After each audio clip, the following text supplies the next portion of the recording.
Okay, hi everyone, welcome back to my channel. I have a special guest, Miss KELLIEPINKKK here. Hello everyone. So I have something really fun today. We're actually going to be doing a review of episode 1 of the TV show Shrill season 1, and hopefully this can become a thing and Kelly and I can record our reactions and reviews to this TV show. It's a Hulu original and it stars AT Bryant. She's from SNL, if you're familiar with that show, and it kind of just portrays her character of Annie as navigating her life as a plus-size woman in her city. So I thought it'd be cool, since we both lived that actual experience in our own lives, and to kind of like talk about how it is to live there. So before we jump into the actual show, it's really important that we see real people on TV, right? So like, is there a time where you kind of saw like plus size people or like bigger people on the screen that didn't fit the status quo? I think Raven-Symoné was like the first. Yeah, she wasn't the average size like Disney star, and I think that was really monumental. The fact that she was stylish, right? She didn't wear like these fat girl clothes. She had style, and that's what she was known for. And that was kind of like my, oh my god, I can have this. This can be me. Yeah, and so she's always been kind of like a little inspiration. Yeah, I definitely remember seeing her like as a young child on TV, but I also like specifically one of my idols is America Ferrera, and like she and Real Women Have Curves and Gotta Kick It Up and like all of like those super cool, because not only was she like a plus size girl growing up, but obviously like she's Latina, so I connected with her on that as well. But I would say that I would also say Hairspray, growing up like with some musicals, like definitely seeing like the actors on Hairspray, and kind of having it being centered around a woman like her, but not too much, not too much. And then not a lot. Right, and then if they are in it, they're not really the star of the show, or there's like a trope, or they're the funny friend, and then the wardrobe, like they're not that stylish, like everything is loose, there's like no fun style, right? Like, yeah. So I'm excited to see how this show kind of tackles all of that, and it's it's pretty exciting. So I guess we'll just jump into it, right? The show opens up with AT kind of coming in, with Annie, her character's name, kind of coming in, walking her dog, and we kind of see that she has a roommate named Fran, and then she starts eating, right? Thin menu. So she's on a diet. Opening scene, she's eating diet food. Actually, before that, I just remembered she's in like it's showing her in an underwear, and then she's stretching out a shirt. Yeah, right, because the shirt's a little tight. She's giving it the little relatable content. Right. And then we see her kind of like see that she's already a part of like this diet culture, right? Her character's already like taking in like these food menus, and like how did her roommate respond to that? Like, yeah, she's just like, you enjoying yourself? Right. And she's like, yeah. Meanwhile, she knows it tastes so bad, Right. Yeah. And I think that is important to feature, because I feel like a lot of plus size women feel the need to be on these special diets. Right. Even me, I was on keto. I mean, I think if you want to lose the weight, go for it. Yeah. But we feel so pressured into eating things that are going to make us miserable. And it's like society tells us we have to. This is going to be great. Everything's cooked for you. All you got to do is heat it up. Yeah. But like, you're crying on the inside. Yeah. It's not enjoyable. So we kind of see like Annie going through this. And the next scene for me kind of took it I was almost wondering, is this a parody? Like, I don't know if you remember when she was in the coffee shop, and she sees like a yoga like instructor flyer and Tones with Tanya. Yeah, and then the lady comes up and it's like, oh, you could take one, like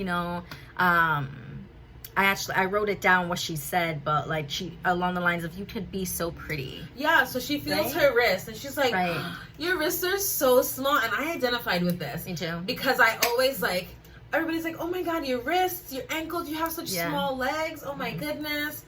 And it's like, as if you couldn't possibly have those things by being a plus size person. She's like, that means you have a small frame under there. Yeah. that means you can lose Or there's the a weight. small person under there. Right. Like, And it's Annie's like, like, no. what? Yeah. No. But Annie kind of takes it on the head, and she doesn't really stand up for herself. And that's like the beginning. We kind of see Annie kind of being like, kind of like a doormat to these people who say really rude things to her, and she kind of just absorbs it all. But that's why it almost went into parody for me. I'm like, is this real? Are they like making fun of the situation? But I guess it's like social commentary on how like women like this actually live, you know? But it's 100% true. Yeah. 100% fact. Everything Yeah. that she's experiencing, Right. like me as a big girl, I have experienced one way or another. Right. And also when she said you could be so pretty, it brings up that whole conversation of like, just because you're fat doesn't mean you're not pretty. Yeah, I even have You that know? like in my notes. Like, Yeah. you could be so pretty. Yeah. As if she's not pretty because Right. she's fat. And fat does not equal ugly. Right. But Fat means fat. Tanya's important, and she comes back at the end of the episode, so we'll go over that next. Right. But the next scene takes us into what I think is not a healthy workplace for Annie, but it turns out Annie is a writer or an editor of some sort at a magazine or a newspaper, and she has a friend who she's cool with, but it turns out that her boss is kind of like just someone that tends to overlook her and not really respect her. And so that kind of sets up kind of like how she is at work, and it correlates to her personality, where Right. she kind It's of the theme. It's her theme. is you like know? she lets people walk all over her, essentially. You know, she was trying to pitch an idea and she's not being taken seriously. And while that happens, she gets basically a text that's from like Ryan. a booty call from Ryan during lunch. And you know, while they're, I guess, being intimate or whatever, there's a scene and she doesn't want to take off like her bra. And I think that's such a trope in TV, where they're like, oh, because she's fat, she's insecure with her body, and because of that, she doesn't want to be naked or ashamed, which I think women of all sizes can relate to, and anyone can relate to, not just plus size people. Yeah. You know, which like, yeah, can be true, but also at the same time, I felt like it was a little tropey, like a little stereotypical on the head. You know, it's like, because we're just gonna assume that. But then it just ties into this personality that they want the character of Annie to have. Right, but you know? I'm surprised she wasn't wearing a shirt. Right. I was expecting a shirt. Yeah, because I have felt like that in the past in my own personal life. Like, Right. You know, kind of being shy and timid before, you know, becoming more confident in myself. You know? Right, yeah. And to some people, like, you know, when I first started doing things, Right. I would wear a shirt even though I love my body. And it was somebody I was with for a long time, and I was still wearing a shirt, and then eventually I'm like, fuck this. Yeah. We're doing this, Right. so there's no reason why you can't Exactly. look at these big old Right. bitties.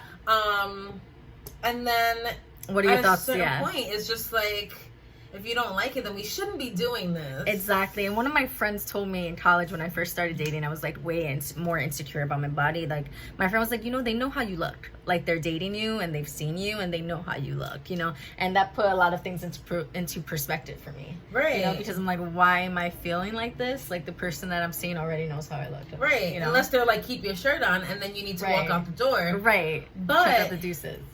Otherwise, like, you shouldn't care. Like, I could look at somebody and they can feel insecure, and I'm like, you look great. Yeah. You look great. Yeah.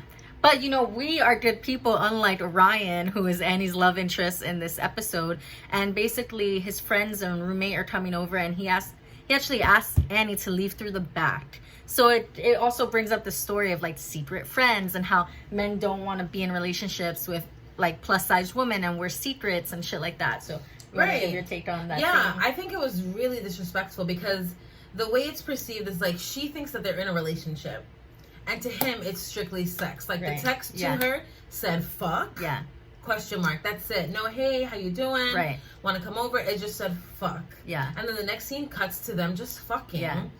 You know, she asked for a pillow. He's like, no, lay on my chest. He's like diverting the conversation to kind of keep it cute, but to not get too serious. Sentimental. Right. So she was really excited to meet his friends and his brother, because I'm sure they have pillow talk. Exactly. And they talk about these things. But then he's like, not right now. And she just like, oh, okay. And she, like, again, goes along accepts with it. It's like her accepting this disrespectful behavior. It's like she feels like she's not good enough. And so she's like, okay. And she wants to respect his space and his time. But at what point are you invading your own space? Right, and it definitely goes there later in the episode. Yeah. And before we get to that kind of breaking point where she makes that realization, she finds out, she goes to get a plan B, right? Because he likes to raw dog. She goes to get a plan B, and then when she takes it, like the next day, she realizes, oh shit, she's not having her period, and she finds out that she's pregnant. So then that leads to a separate thing. But also, sidebar, I want to talk about Fran for a second. So it turns out her roommate Fran is what I'm assuming is a lesbian, because she's only talked so far about her female partners.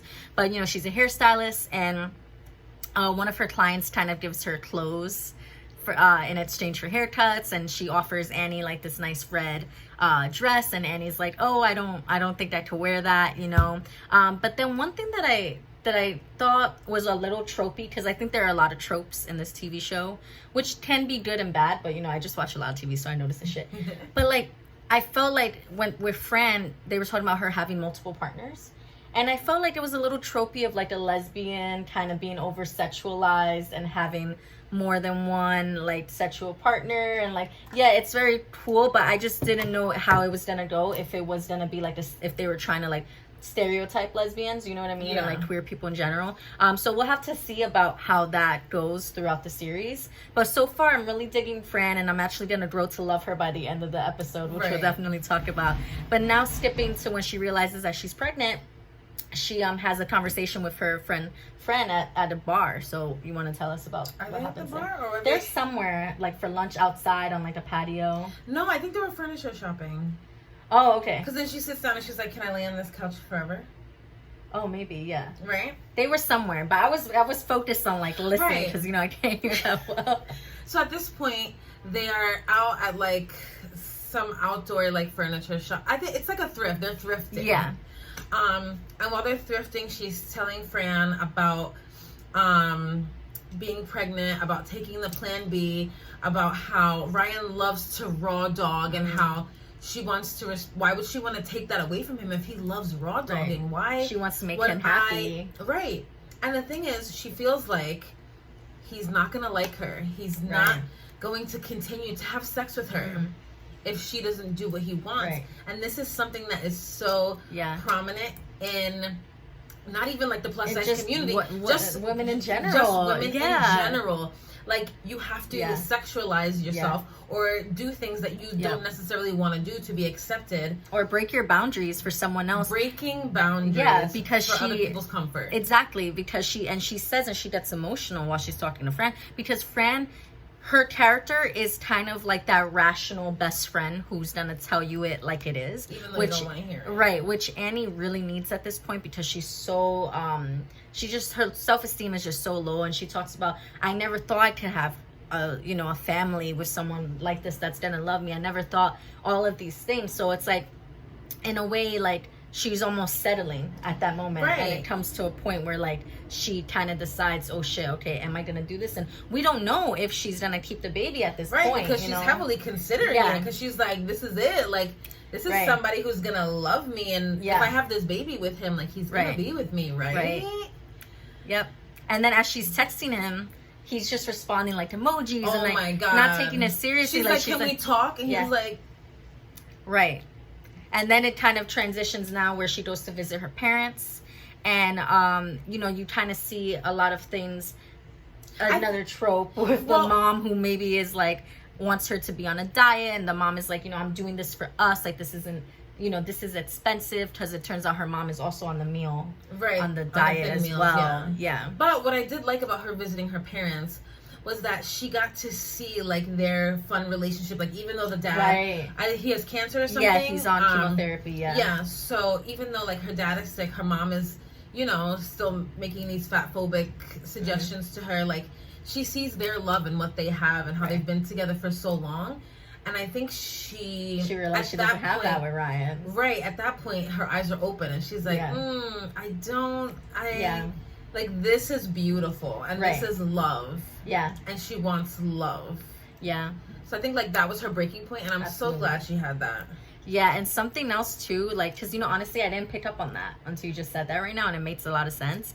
And also, we get to see, like, pictures of her when she was younger, and, like, it just brought a lot of nostalgia. And then, like, it kind of just cuts to a scene where, you know, she's with Fran at kind of like a Planned Parenthood type of clinic.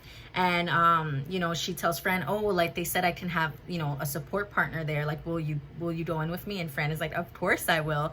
And, like, the scene that really touched me, though, is the way that this next film is shot, where Annie gets the abortion, is, like, all you see is, like, Annie, like, neck up. And then you see Fran's hand on her shoulder, and it's only them two. And it really is signifying, like, community and friendship and things like that a lot of people don't have, that you would need in this situation. So it just brings it back kind of to, like, why, like, I think her roommate is so important to Annie, and is just as important in these dynamics, you know what I mean? Because they're really helping each other. Yeah. And then, you know, we kind of get some of the ending scenes where we get Annie, Fran asking Annie how you are in the house, and how did that go? Where Annie was like, oh, I feel really good. She's in the red dress. Oh, yes, in the red dress. But I think you skipped over the part where she's at work and she kind of tells the boss how it is. Or is that after? I think that's after. Okay. I think it's after, yeah. So Annie puts on the red dress that Fran told her would look great on her from earlier in the episode. And I think that is, like, her shining moment. She's like, I look so good in this dress. The color, everything. And she's finding good things to say about herself. You know what we completely missed? What? Oh, no. When did she talk to Ryan? After that? I think that was after. This is the day. Yeah. This is the a day lot she's happens in this scene. Yeah, she's taking no shit. Yeah. No shit at all. So she looks great in the dress. She feels powerful, and you can tell just from the aura, like, what she's giving you is, the like, attitude that is different. Bitch energy. And you know what she touches on, which I loved, and, like, it also, like, I felt too. She touches on when she was in her parents' house that she saw herself young and fat and happy and, like, carefree. You know what I mean? And I think that as you grow up, like, you kind of forget how carefree you were as a child, especially in any body type that you were in. Because at that point, you know, you didn't really have to deal with it as much as, like, being aware as an adult. You know what I mean? Yeah. And so she said that also helped her. You know? And I really love that, too. But Annie is, like, kind of on some no fuck shit now. So you want to talk about what happens when she sees Ryan? Yeah. So she sees him, and she's like, you know, I had to get an abortion. And he's like, that was what was best. Yeah. He's like, you know, I can't have another kid. And she's like, you have a kid? What? Yeah. So she's talking to him, you know, letting him know, which he should know. Yeah. It's fine. He didn't want to have the conversation through text. Absolutely fine. So she works up the courage to tell him, to let him know what's going on. In front of his, well, she sees him with his roommate. Well, she just walks into his house. He's doing his little podcast, busts in like, we need to talk. Right. So he's like, okay. They go into the room. She starts telling him everything, and his responses are kind of what I expected from him. Yeah, very much like, from wow, his character, great, like, you know, because we couldn't have done this. I already have a kid. And she didn't even know. Right, and that was her moment of realization. Yeah. She's like, I don't know you, and you don't know me. Right. And he's like, yeah, my kid's 14, living in Vancouver, blah, blah, blah. So already, he ain't shit. Yeah. Like, he was already ain't shit, now he's more ain't It's not a real relationship, and I think Annie realizes that. Yeah. And it's just like, now she's just like a rolling rock, you know, and then that, like, she basically just, like, walks away from him, like, she's done. Yeah. He does ask her at the end, are you okay, you know, after the abortion thing. So I don't know if this is gonna be a relationship that she's gonna explore still in the rest of the season, like, we'll see. But there was that line, that dialogue that did give maybe an inkling to maybe he does care about her, maybe he doesn't know how to work relationships, we're not sure. But then she goes up to her boss. Yeah, and she's like, you need to let me write this story. And he's still like, no. Yeah. But she stands up for herself. And then he, you know, he's like, wow, you're a bitch. I like it. Yeah. You know? And then it comes up that somebody is out sick at work. And so he gives her the opportunity to write for this person. It's not necessarily what she wants the story she wanted to write about how Plan B doesn't work for plus size women. But it's a start. Yeah. And we're happy with the start, you know? Yeah. So you can't win the race right away. And my favorite part of this, well, I don't know if it's my favorite, but I think it's one of the most important parts is the last scene where she runs into Tanya, right? Tanya. And Tanya sees her from inside the cafe, and she's like, oh my God, like, you didn't call me, like, oh, and he's like, oh, you know, like, I feel fine, like, I'm good, you know, I don't need you, basically. And the Tanya was like, wow, but you need a trainer, like, you know, like, you need to help. Insisting, Tanya's telling Annie, you need to lose weight, right? Like, you're gonna feel so much better, so much happier. And she's like no. Fuck you. Right. So as Tanya walks away, Annie's like, fuck you. And then Tanya's like, what did you say? And Annie's like, thank you for your health concerns, you know? And Tanya's like, I heard what you said. I was just trying to help you, you fat bitch. And it's like, oh, okay, I wasn't a fat bitch when you wanted my money to you know, train with you and to help me. When you wanted to help me, I wasn't a fat bitch. But now that I don't want your help, I'm a fat bitch. Typical. And, you know, and it goes along with people thinking that just because you're fat that you're promoting obesity, or just because you're fat that, you know, you may be unhealthy, or that, like, all these other shits. And one of the most things is that they think that they can talk to you about your body without your permission, right? You know what I mean? If I don't invite you into a conversation about my body, then I don't need you, or nor want you to talk to me about my body, my health, and my weight, because simply is none of your business. You know what I mean? And we kind of see Annie walking away. And she looks hurt at first. She's like, it's like sad, but like pride, and like, you know what I mean? It's a mixed emotions, I think. And then she's smiling. Yeah. She's like, you know what? So what? If the worst, if she's gonna call me a fat bitch, so what? Right.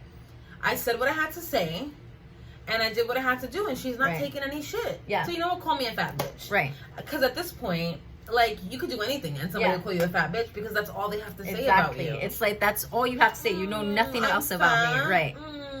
But I will say that this was like the fastest character development in one episode of a TV show that I've ever seen. I mean, she starts off really hard on herself, really like just unsure and like self-conscious. And by the end of the episode, I'm not saying that she's like blossomed into like, you know, this courageous butterfly, but I think that she's definitely in a better situation than she was in the beginning of the episode. Yeah. And so I kind of want to see the next couple episodes and see kind of if she keeps it going, or if she reverts back, you know, to kind of being shy. And I want to see how her relationships kind of develop.